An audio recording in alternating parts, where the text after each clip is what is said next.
Olá, sejam todos bem-vindos ao segundo episódio do Redação 360. Eu sou o professor Mário Vitor, estamos aqui reunidos mais uma vez para um debate importantíssimo. Nessa segunda-feira foi lançado o tema O Esfacelamento do Sistema Prisional Brasileiro e justamente por isso nós trouxemos aqui como convidados três importantes juristas, apresentando-os Alexandre Marinho, Lohane Ritter e Renato Guerra. Trazendo individualmente Lohane Ritter para se apresentar. Por favor, Lohane, apresente seu currículo. Meu nome é Lohane Ritter, eu sou advogada criminalista, pós-graduando em Direito Penal Econômico e habilitada em Compliance pela FGV. E Alexandre Marinho, apresente-se. Boa noite a todos, eu sou Alexandre Marinho, advogado, recém-nomeado à Defensoria Pública do Estado do Maranhão, professor de Direito Processual Penal e de Direitos Humanos, e é um prazer estar aqui. Renato Guerra, boa noite, apresente-se. Boa noite, Mário. Sou advogado já há alguns anos, professor também da área de Penal e Processo Penal, com mestrado em Direito Constitucional, e é um prazer estar aqui com vocês hoje. Prazer é todo nosso, tanto meu quanto de vocês ouvintes. E para introduzir essa conversa, eu queria fazer um preâmbulo, Um preâmbulo sobre a realidade do sistema prisional brasileiro. Pensemos um pouco mais sobre 1990, uma década que foi ou pode ser considerada crucial para a transformação desse sistema em nosso país. Justamente porque em 1990 nós tivemos um marco logo no início da década do episódio da rebelião do Carandiru. Um outro marco considerado fundamental é de que exatamente em 1990, quase 30 anos atrás, nós tínhamos 90 mil pessoas encarceradas no Brasil. Hoje nós temos um número quase 9 vezes maior. Aproximadamente 800 mil pessoas estão presas em nosso país. E é justamente com esse preâmbulo que eu chamo para discussão, Lohane, o que fez o nosso país sair de uma população carcerária abaixo dos 100 mil habitantes para uma população de acima de 800 mil em menos de 30 anos. Mário, eu acho que não tem como falar em direito penal, em sistema carcerário e não associar isso ao clamor público. Quando a gente fala de criminalidade, a gente toca num ponto muito sensível da sociedade como um todo. E muitas vezes a sociedade, as pessoas têm dificuldade em enxergar o sistema prisional como sendo, na verdade, uma essência de ressocialização daquela pessoa que infringiu a lei e que cometeu um crime. Então, o sistema prisional é visto pelas pessoas como uma forma de punir, e não deixa de ser uma forma de punir aqueles que cometem um delito. Mas as pessoas se esquecem ou muitas vezes nem sabem que, na verdade, a intenção seria a ressocialização. Então, quando nós começamos a ter uma onda de criminalidade na cidade, no país como um todo, por, enfim, um déficit de vários outros setores do nosso estado, até da intervenção estatal como um todo, e as pessoas começam a exigir algum tipo de medida a ser tomada, o que traz a sensação de justiça para a sociedade é justamente esse encarceramento. E aí começa essa questão do encarceramento em massa com uma forma de resposta, que é apenas uma ilusão, porque na verdade o problema começa a se agravar e de uma certa forma esse clamor social ele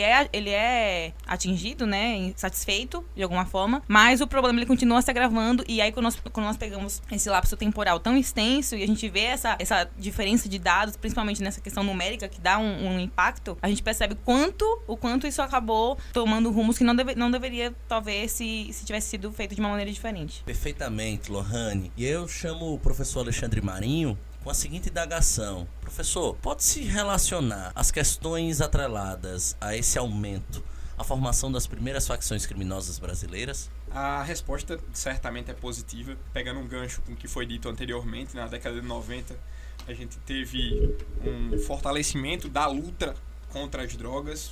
Em 2006, um pouco mais à frente, tivemos a aprovação da nova lei de combate às drogas, a Lei 11.343 de 2006. E se a gente observar, a população carcerária do nosso país se resume um pouco mais da metade, quase 2/3, a população presa ou por tráfico de drogas ou por crimes contra o patrimônio.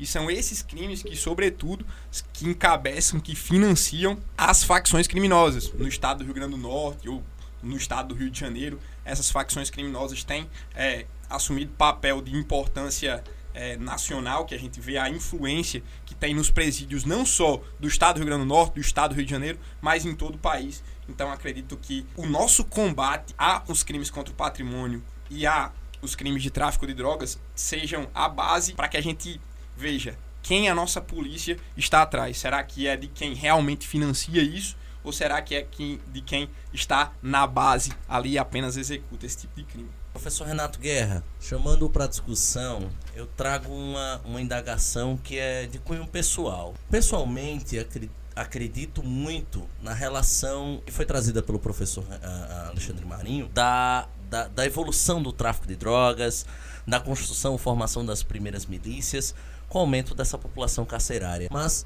por que será que no Brasil nós temos um aumento drástico nessa população, associada a um aumento drástico também no número de situações e de, principalmente, sentimento de insegurança? Afinal, a população brasileira ela se sente muito mais insegura hoje do que nos anos 90, com a população carcerária 9 vezes menor. Perfeito, Mário. Eu acho que aqui na nossa cidade a gente percebe muito isso, né?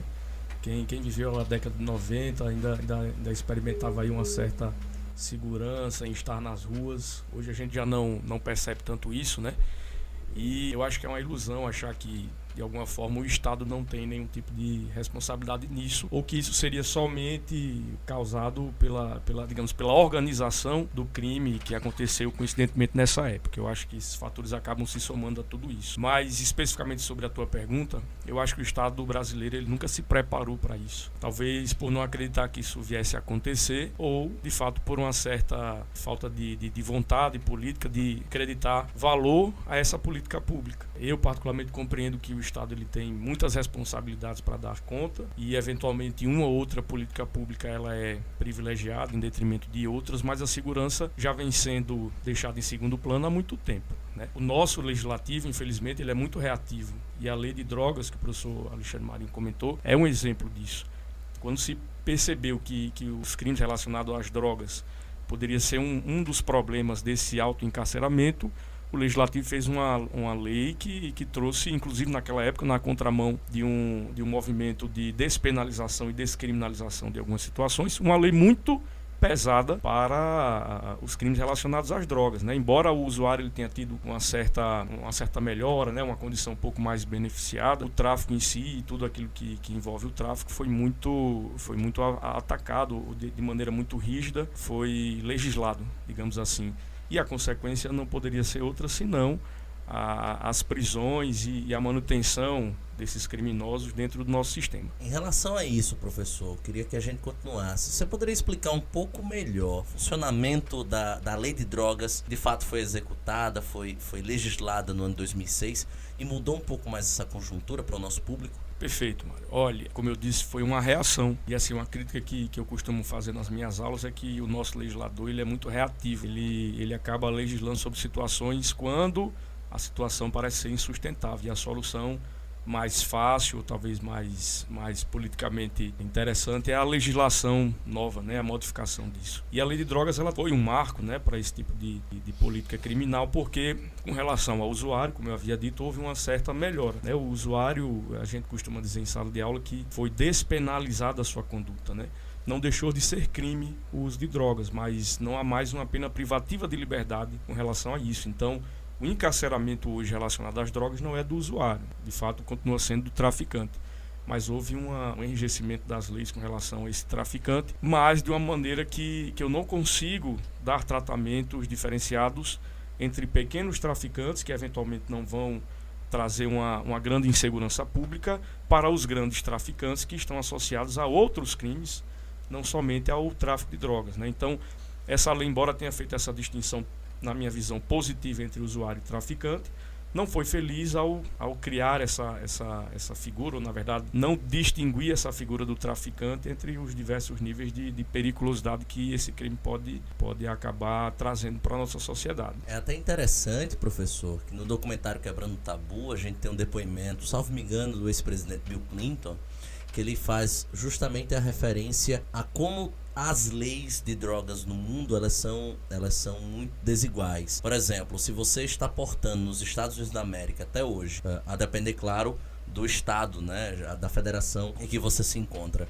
com 1 onça de cocaína ou com 100 onças de cocaína, sua prisão, sua pena em tese pode ser a mesma. E ele faz essa comparação até determinando que aqueles que estão portando 1 onça de cocaína são normalmente negros, favelados, enquanto aqueles que estão portando 100 onças ou mais normalmente estão nos centros urbanos, frequentando locais até daquela grande massa da burguesia como um todo, né, que a gente pode dizer, em festas, em boates, onde os filhos, né, os chamados filhos da sociedade de bem, né, estão frequentando.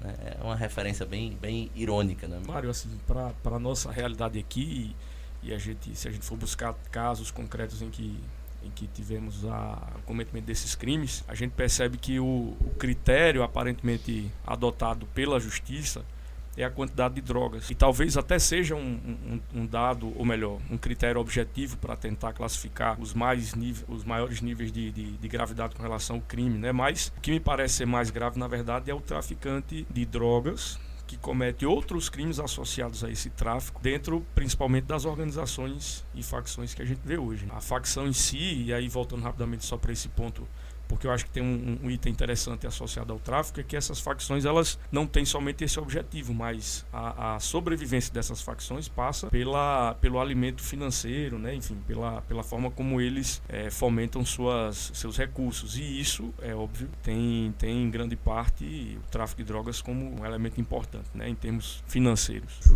Justíssimo. E inclusive conseguimos relacionar não só essa questão do financiamento que é dado através do tráfico de drogas, o tráfico de armas, né? Um pouco menos aqui no Brasil o tráfico de pessoas. Se você considerar, por que não, essas pessoas que são os aviãozinhos, né? Querendo ou não, elas são praticamente pessoas traficadas, estão ali para morrer praticamente, quando não para ser presas, né? E quase sempre menores de idade, inclusive fomenta até uma outra discussão, que é a questão da redução da maioridade penal, mas isso fica para um outro momento. Uma coisa que eu iria trazer para a mesa, um pouquinho mais, é em relação à quantidade de prisões, já que estamos falando um pouco em relação ao tráfico de drogas, a quantidade de pessoas que são presas no Brasil, também trazendo um dado do Quebrando o Tabu, um documentário original brasileiro, 86% das pessoas que foram presas com tráfico de drogas entre 2006 e 2010 no Brasil não portavam armas, né? É uma coisa bem irônica. E se você for analisar o dado mais frio, praticamente 2/3 das pessoas que estão presas no Brasil são presas por algum tipo de crime contra o patrimônio. E é justamente com isso que eu queria trazer essa relação. Por que será que causa tanto impacto negativo na opinião pública? Por que será que causa tanta noção negativa essa relação dos crimes contra o patrimônio e por que eles são tão presentes no Brasil? Professor, os crimes contra o patrimônio, numa visão geral, são mais facilmente persecutíveis pela polícia. Interessante, um caso que compartilhei com o professor Renato, inclusive recentemente, um caso de crime cibernético, por exemplo, que chegou à minha mesa. Infelizmente, a gente não tem estrutura necessária para perseguir esse crime, para investigar esse crime. Então, muitas vezes, não é que os outros crimes não ocorrem, é porque eles não são perseguidos e elucidados. Então, a polícia, ela é feita para criminalizar a pobreza e a negritude. E esse termo não é meu, é um termo de criminologia, de criminalização da pobreza e da negritude, e passa também por como a nossa polícia, como o nosso sistema penal, ele é formulado para repreender e reprimir certas condutas.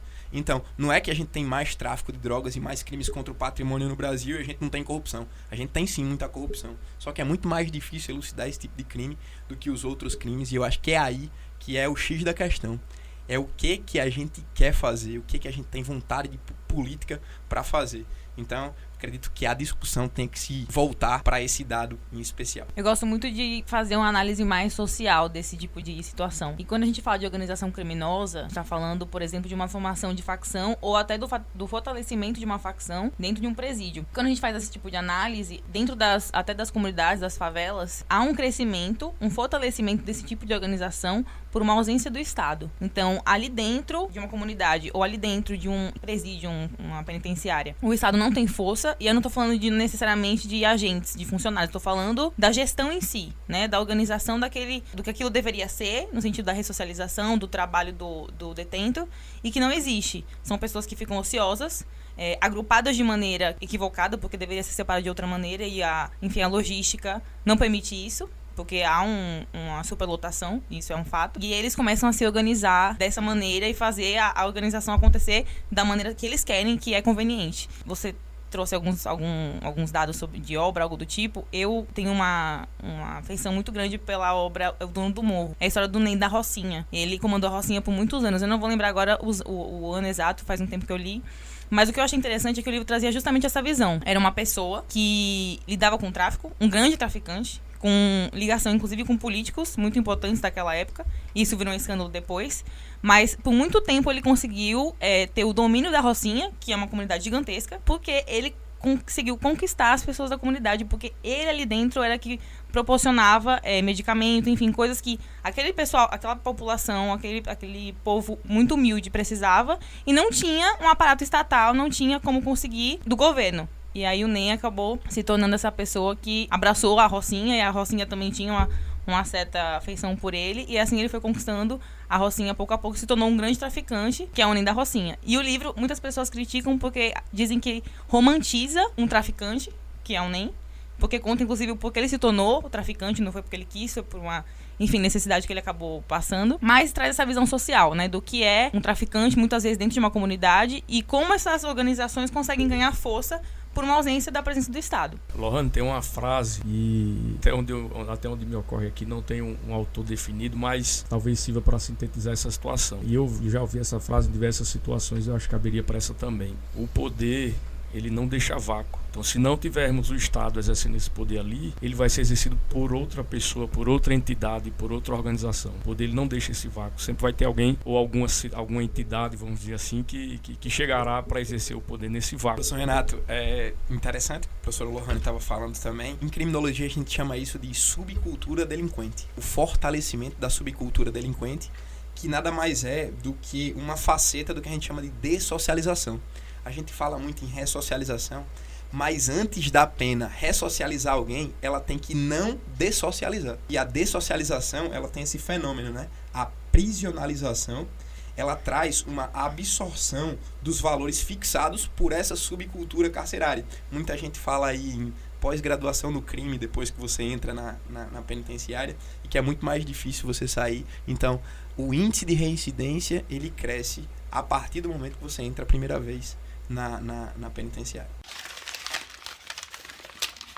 Depois desse momento aqui cultural, né, de grande aprendizado, eu gostaria de puxar um pouco mais o enfoque para uma outra situação, uma situação tão problemática quanto, que é a superlotação das cadeias públicas nacionais. O Brasil é composto hoje por 1.456 estabelecimentos penais no país e possui uma taxa de ocupação de 189%. Ou seja, nós temos quase o dobro de pessoas presas do que a capacidade que, na verdade, teríamos de abrigá-las. E aí, o que fazer em uma situação tão problemática quanto essa? E o que levou o Brasil a ter um dado tão alarmante, tão difícil de se resolver? Eu vou iniciar essa, com a licença de vocês. A gente, há um tempo atrás, se deparou com a decisão do Supremo Tribunal Federal numa arguição de descumprimento de preceito fundamental, que é uma ação de constitucionalidade, acerca da situação dos presídios do nosso Brasil. E naquela oportunidade o Supremo Tribunal Federal importou um conceito lá da corte colombiana, também com aplicação na Suprema Corte peruana, que é o chamado estado de coisas inconstitucional. O que é o estado de coisas inconstitucional?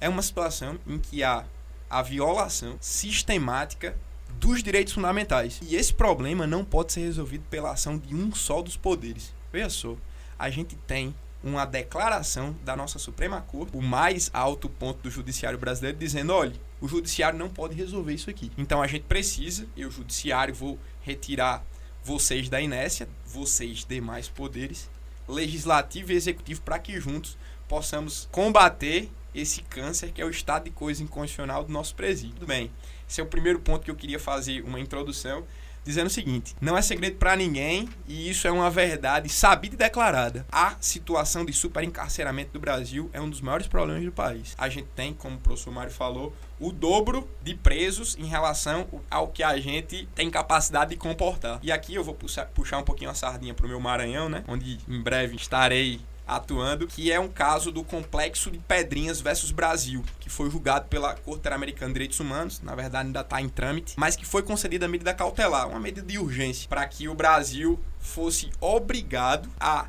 exercer o seu poder de polícia e um poder de reforma dentro dos presídios. A situação era tão alarmante de violação de direitos fundamentais, de direitos humanos, que foi preciso um órgão internacional intervir no Brasil para que fizéssemos o básico, para que a gente desse higiene, iluminação, para que a gente cumprisse a lei de execuções penais, para que a gente cumprisse a Constituição Federal, para que a gente cumprisse as regras de Beijing, as regras de Bangkok e todo o sistema internacional de proteção de direitos humanos da população carcerária. Então, queria deixar esses 2 registros aqui para que a gente fortalecesse um pouco a discussão e visse que a gente tem que resolver esse problema para ontem, porque a gente está falando de dignidade da pessoa humana.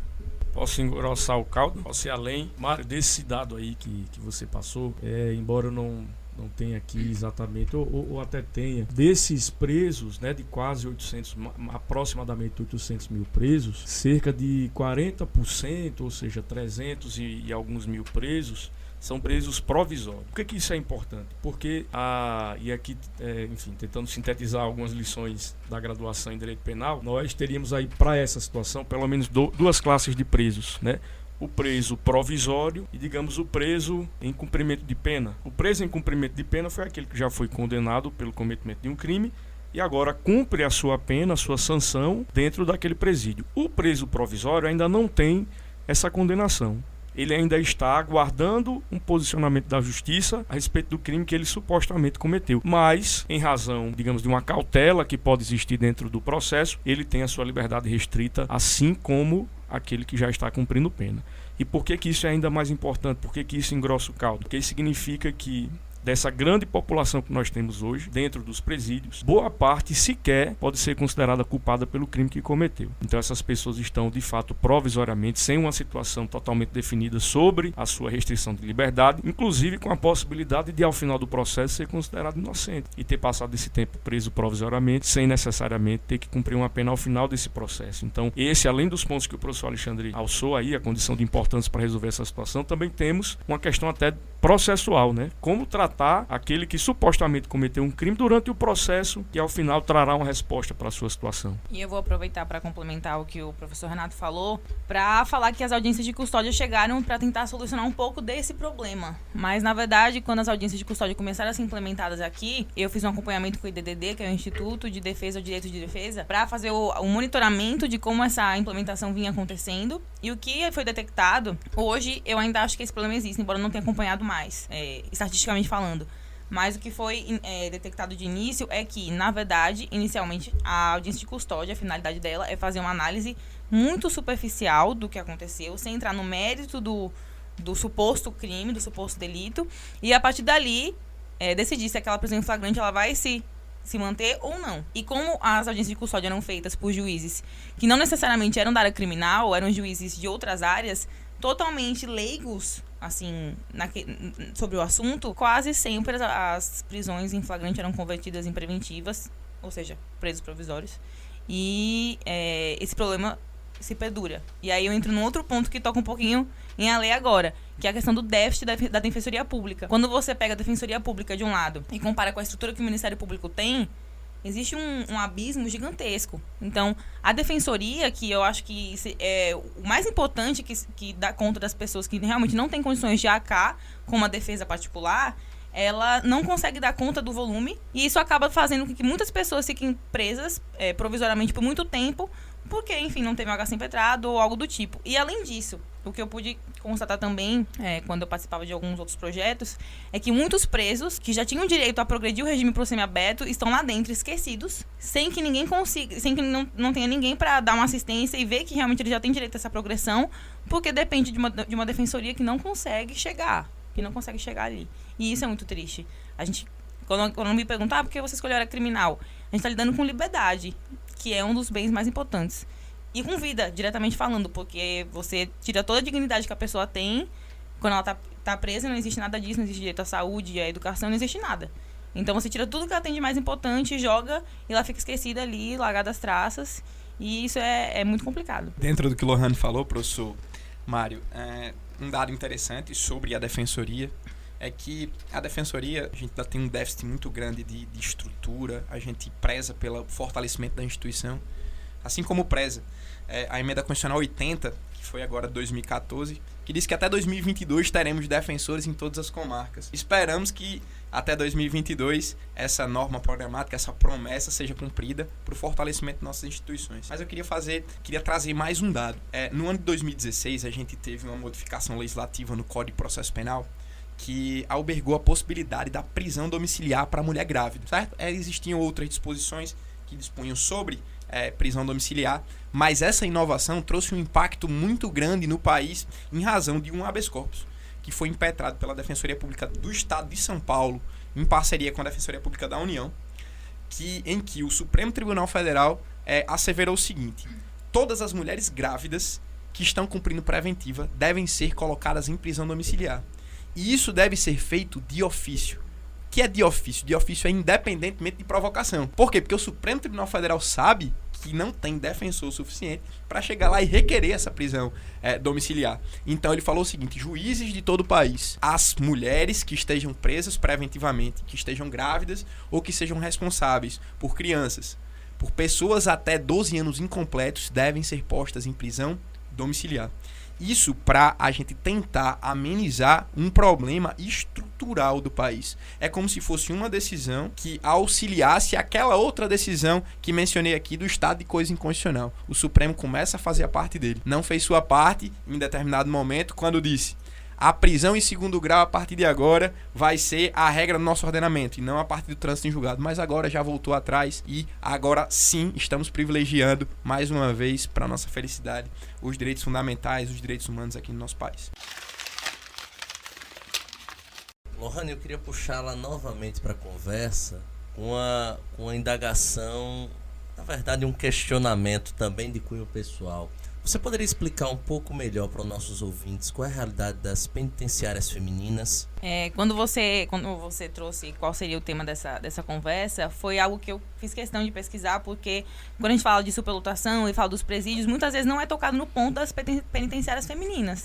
Muitos levantamentos de dados são feitos de maneira independente, e acaba que, como o número de mulheres presas é inferior ao número de homens presos, a gente acaba tratando muito mais da questão dos presídios masculinos, digamos assim, embora haja alguns que sejam mistos. Aqui no estado eu acho que tem algum que é misto, não me recordo qual. Mas quando o professor Alexandre traz essa questão da decisão do Supremo em relação às mulheres presas, foi muito importante porque, infelizmente, hoje eu já tinha essa consciência, mas estatisticamente falando, eu só fui ver realmente hoje que alguns estabelecimentos penais não têm cela ou dormitório adequado para gestante na federação. E aí, isso eu já tinha consciência, mas quando eu fui olhar realmente os dados, a grande maioria não tem, ou se tiver, é um dormitório ou algo do tipo. Ou seja, realmente não tem nenhum tipo de estrutura para uma mulher gestante estar presa. E eu até acompanhei um caso, eu como advogada, né, profissionalmente falando, em que, na verdade, ela ainda está presa, uma mulher que está presa, a família inteira foi presa, inclusive o marido dela também, todos foram presos por tráfico. E tem uma criança de 3 meses que tá solta nessa questão. Então, hoje quem cuida da criança é uma babá particular, mas a criança deveria estar sendo amamentada e isso não tá acontecendo porque a mulher está presa. E a gente já conversou com o juiz pessoalmente várias vezes e essa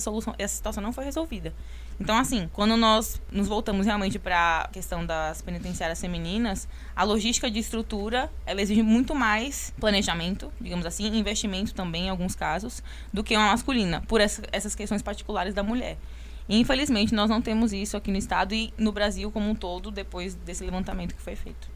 Lohane, isso me faz refletir sobre o seguinte: a decisão do Supremo, que o professor Alexandre comentou, e a situação concreta que você trouxe. Embora tenha como né, aparentemente o personagem principal a mulher, no meu sentir, a preocupação da decisão e de legislações e a preocupação que deveria ocorrer a esse juiz era com relação à criança, né, com relação ao menor. É tudo bem que, digamos, de maneira pragmática, o Supremo liberou das cadeias uma série de mulheres que estavam presas, mas seguramente na intenção de proteger aquela criança, de não impedir que essa criança tivesse acesso à maternidade. E eu acho que talvez o juiz do caso que a Lohane comentou deveria se sensibilizar com relação à criança. né? E um outro dado que eu acho importante, fazendo aquele paralelo com a questão do tráfico de drogas que nós iniciamos aqui, é que a grande maioria das mulheres presas, eu acho que é mais de 70%, se eu não estou enganada, é por tráfico de drogas. E aí, quando a gente vai analisar isso mais a fundo, na verdade, essa questão do tráfico, muitas vezes, a grande maioria das vezes, são mulheres que tentaram entrar no presídio para visitar o parceiro com drogas, a grande maioria. Então, se você pega a população carcerária feminina e você faz esse tipo de análise, mais de 70% é um número muito expressivo. Acerca do que o professor Renato e a professora Lohane estão falando, a população carcerária feminina, ela tem várias peculiaridades em relação à população carcerária masculina, né? A mulher, por sua própria essência, tem algumas peculiaridades que devem ser objeto também de atenção. Nossa lei de execução penal, a Constituição Federal, garante o direito à maternidade. E a lei de regência traz também o direito à amamentação, por exemplo, para também as mães que estão privadas de liberdade, elas têm o direito de amamentar o filho pensando, sobretudo, no menor. Mas veja só, a gente tem um regramento internacional sobre regras mínimas para a população carcerária feminina específico. Para além das regras de Beijing, a gente tem as regras de Bangkok. As regras de Bangkok trazem um regramento específico para as mulheres em situação de privação de liberdade. E interessante que no artigo 5º tem o direito à utilização de absorvente. Para você ver, absorvente. Por que isso? Teve um caso muito interessante em que a gente se deparou com uma situação de mulheres que utilizavam miolo de pão para conter a própria menstruação, porque não tinham sequer absorventes. Então, esse direito do artigo 5º das regras de Bangkok é como se fosse um pedido de socorro. Socorro para o básico. Porque quando a gente diz que alguém está privado de liberdade, a gente tem que saber que o que foi privado é a liberdade e não os demais direitos. Quem está dizendo isso não sou eu, não. É a lei de execução penal. O artigo 3º, que tomei a iniciativa de copiá-lo aqui, diz assim, ó, ao condenado e ao internado serão assegurados todos os direitos não atingidos pela sentença ou pela lei. Veja só, o que foi atingido foi a liberdade e não integridade física, psicológica, higiene, saneamento, número de presos em cela. O básico a gente não pode tirar, porque esse pessoal, ele vai voltar para a sociedade. E aí eu repito, antes de ser ressocializador, o nosso ambiente precisa pelo menos ser não dessocializador. Então vamos proteger pelo menos do mal para que não saia de lá ainda pior. Inclusive, professor Alexandre, para engrossar mais um pouquinho esse caldo, um dado que o CNJ, né, o Conselho Nacional de Justiça, colheu em 2019, é de que embora a população carcerária brasileira esteja aproximadamente em 800 mil, há pelo menos 344 mil mandados de prisão pendentes de cumprimento. Isso significa o quê? Que se todos esses mandados de prisão fossem cumpridos imediatamente, a nossa população carcerária aumentaria aí mais 340 mil. Ou seja, pularíamos aí talvez da terceira colocação para a segunda ou primeira. Então, digamos, a justiça nesse ponto de vista ainda tem muito a realizar com relação à sua própria efetividade. Não sei de que forma isso poderia ser resolvido, mas a gente precisaria acompanhar esse dado também, até para se preparar, porque se for o caso desse número populacional aumentar, o Brasil está preparado para isso, né? Chegando nesse momento da discussão, seria interessante a gente trazer um pouco mais sobre, logo no início, um pouquinho da fala da professora Lohane, que foi sobre a questão da ressocialização dos presos, a questão, acho que do princípio básico do porquê que existe o aprisionamento. O que vocês pensam que poderia servir de uma boa solução para todo este problema que foi tão bem dissertado por vocês até o momento? Professor Mário, eu acredito que o principal objetivo, quando a gente pensa nessa questão da superlotação do sistema e até do seu desfacelamento, né? Foi assim que você preferiu nomear, a ressocialização. Acho que esse deveria ser o foco principal das medidas a serem tomadas pelo Estado para solucionar esse tipo de problema. E aí eu quero trazer a APAC, falar um pouco sobre a APAC. Muitas pessoas não conhecem, não sabem nem que existe, mas ela nasceu em 1972, em São José dos Campos, São Paulo, através de um grupo de voluntários cristãos, sob a liderança do advogado e jornalista na época, Dr. Mário Ottoboni. A sigla, na época, significava Amando o Próximo, Amarás a Cristo, porque veio de uma pastoral. Mas, hoje, a APAC se tornou a Associação de Assistência aos Condenados. ela é uma entidade juridicamente constituída e o mais importante de ser citado, acredito eu, é que a APAC ela é dedicada à recuperação e à reintegração social dos condenados a penas privativas de liberdade. Ela ainda opera como entidade auxiliar do Poder Judiciário e do Executivo, respectivamente. Aqui no estado, nós temos uma APAC, que é em Macau, inclusive acho válido o convite para conhecer. E quando nós falamos da APAC, muitas pessoas não acreditam que possa existir algo parecido, porque na APAC não há celas, na APAC não há algemas.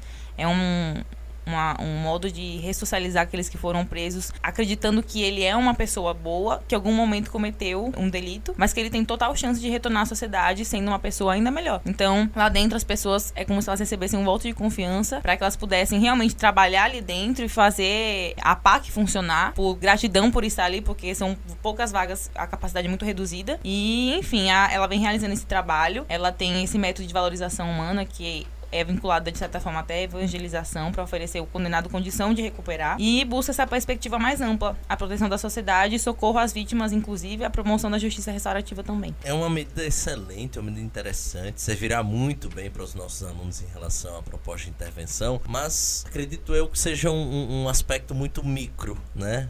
Dentro de toda a seara. E macro, falando no macro, o que é que nós podemos trazer como boa medida, professor Renato? Mário, seria talvez ideal que a gente pudesse levar a uma situação macro ou nacional, como um programa brasileiro, essas APACs, né? O ideal seria que isso pudesse funcionar a nível de escala, talvez, né? Que isso efetivamente fosse uma política do governo federal, algo nesse sentido, né? Mas de maneira talvez mais realizável nesse momento, e aí não sei se isso seria a melhor alternativa ou não, mas eu acho que para o momento vale uma reflexão sobre isso, e seria a privatização de alguns estabelecimentos prisionais. Essa é uma experiência que aparentemente tem dado certo para alguns aspectos nos Estados Unidos, e se não me falha a memória, o estado de São Paulo iniciou uma experiência de privatização na espécie de parceria público-privada, né, e também só em alguns estabelecimentos, que eu acho que com o tempo talvez a gente tenha uma resposta aí mais satisfatória sobre se isso vai dar certo ou não. Que eu acho que vale a pena a gente refletir, e aí na posição de cidadãos preocupados com essa política, né, ou pelo menos com essa situação do nosso sistema prisional, é se efetivamente funcionaria ou de que forma isso funcionaria. E aí, para reforçar essa reflexão, eu apontaria aqui alguns questionamentos sobre essa privatização. Primeiro, a privatização do estabelecimento prisional, ele de certa forma acaba terceirizando um serviço público, talvez até numa modalidade de delegação de serviço público, que aí os professores de direito administrativo responderiam até melhor do que eu a possibilidade disso acontecer ou não, mas deixando ao particular, ao empresário, o exercício de uma função, né, naturalmente pública. E eu não sei até que ponto o Estado brasileiro, e aí eu me incluo como cidadão nesse Estado, se ele está disposto a de fato delegar essa função, né? Segundo ponto, será que na privatização os interesses republicanos, os interesses constitucionais seriam preservados ou prevaleceriam sobre os interesses financeiros ou patrimoniais, né? Porque a gente também não pode esquecer que o objetivo do empresário, aí empresário é uma figura genérica, né? Seja ele de um restaurante, seja ele dono de uma empresa que substitua um estabelecimento prisional, é o lucro, né? Esse é o objetivo dele, né? Então até que ponto a contribuição dele para o sistema prisional vai ser em busca daqueles objetivos e fundamentos da Constituição e não na satisfação do seu lucro ou dos seus acionistas, né? Vamos pensar assim. Então acho que isso tem que ser de alguma forma colocado em discussão. Mas de fato essa solução ela não é nova, né? Desde o final do século XIX isso já vem sendo discutido por alguns historiadores e especialistas no assunto. Mas, respondendo objetivamente a tua pergunta, talvez a possibilidade de se privatizarem alguns presídios pudesse trazer algum tipo de amenização a essa situação. O que é que você acha, professor Alexandre? Professor Renato, acredito que essa seja uma questão muito tormentosa, muito polêmica, né? Você está aqui na minha frente com aquele sorriso irônico, porque sabe que eu discordo, né, diametralmente do que o senhor acabou de falar. Acredito sim que os objetivos financeiros a mão invisível, ela falaria muito mais alto do que os objetivos declarados, mas acredito que essa seja uma questão pontual dentro do que a gente está se propondo aqui a debater. A questão da superlotação dos presídios brasileiros teve uma solução dita pelo Supremo Tribunal Federal, naquele julgado que já mencionei aqui, que é a arguição do descumprimento do preceito fundamental número 347, né? E na oportunidade, eles quiseram combater duas coisas. A primeira coisa, como vocês mesmos, professor Renato Lohane, falaram aqui, acerca dos presos provisórios. Então, naquela oportunidade, o Supremo Tribunal Federal estabeleceu a realização das audiências de custódia, para que os presos provisórios, eles diminuíssem de número. É evidente que existe aquele impacto que o professor Lohane mencionou aqui sobre a execução das audiências de custódia, que acaba prejudicando essa concessão de liberdade, mas seria, sob o ponto de vista macro, uma boa solução para reduzir os presos provisórios. Teria que resolver esse problema interno, mas seria um início de resolução. E o segundo, professor Renato, aqui como alternativa à sua privatização dos presídios, os ministros também entenderam que devia, na oportunidade, ser liberado, sem qualquer tipo de limitação, o saldo acumulado do Fundo Penitenciário Nacional para utilização nas finalidades em busca da resolução do superencarceramento. Então, existe uma proposta dentro do nosso próprio sistema, com recursos públicos, para que a gente possa reformar nossos presídios, para que a gente possa reduzir os presos provisórios, para que a gente possa fomentar o fortalecimento das instituições, para que os crimes deixem de ocorrer, para que a reincidência ela não seja lugar comum em todos aqueles que vão lá uma vez e voltam ainda mais perigosos para a sociedade. Acredito que esse seja o ponto que a gente tenha que debater e tenha que focar para a resolução desse grande problema do Brasil. Mas repito, não sei a solução. Se eu soubesse, eu já estava rico, nem o professor Renato.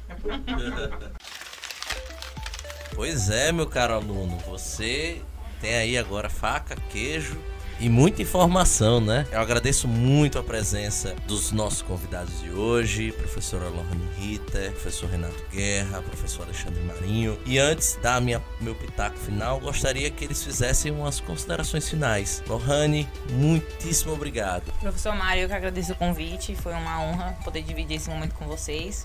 Aprender sempre, com certeza, e poder trazer algumas informações relevantes até da nossa realidade, da nossa prática, do que nós vemos no nosso dia a dia, que é uma realidade desconhecida para muitas pessoas, e dizer que, no fim das contas, nós estamos falando sobre seres humanos, e eu acho que quando nós falamos de sistema carcerário, de direito penal, de criminalidade, nós estamos falando de sociedade, estamos falando também de direitos humanos, de dignidade da pessoa humana.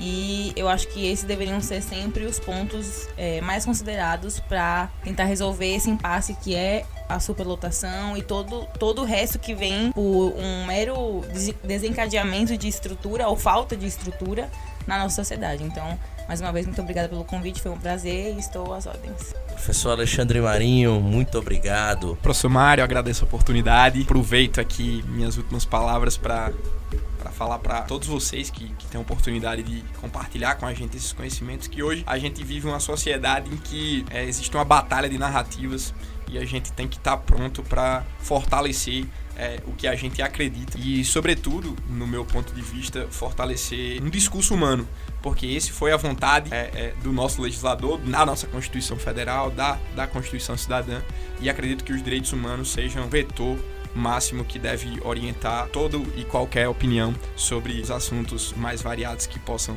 aparecer na nossa mesa. Então, agradeço a todos, professor Renato, professor Lohane, um prazer dividir a mesa com vocês. Professor Renato Guerra, meu muitíssimo obrigado. Mário, eu que agradeço aí a oportunidade de compartilhar um pouco desses assuntos que são muito caros para mim, e especialmente com os colegas que dividiram aqui a mesa comigo. Esse assunto é de uma sensibilidade enorme, né? Independentemente da gente, e aí eu me incluo nessa situação, né, de nunca ter passado por algo parecido com algum tipo de encarceramento, mas como um estudante, um eterno estudante de direito, eu preciso sim ter muito cuidado e muita sensibilidade ao tratar desse assunto. Mas eu acho que a gente precisa observar os próximos movimentos aí que nossas autoridades realizarão, né, especialmente diante dessa última aprovação aí da lei, né, anticrime, desse pacote de medidas direcionadas ao Código Penal e ao Código de Processo Penal, até porque algumas repercussões serão experimentadas na seara de execução de penas, né, de estabelecimentos prisionais. Então, eu acho que ainda tem muita coisa por vir e a gente precisa fomentar esses espaços para que o cidadão possa,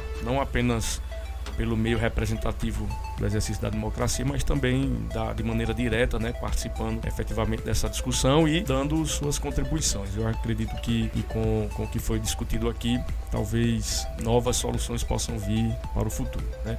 Então, muito obrigado e boa noite. Pois é isso. Espero que vocês, a partir de agora, tenham muita, mas muita bagagem para construir o tema de redação que está lá no nosso blog. Espero que vocês possam, de fato, evoluir, crescer com essas informações, com esses fatos. E espero que vocês voltem a nos ouvir. Na próxima quinta-feira sairá o nosso próximo podcast. Então, vem aqui nos aplicativos, os principais tocadores do Brasil. Muito obrigado e até a próxima.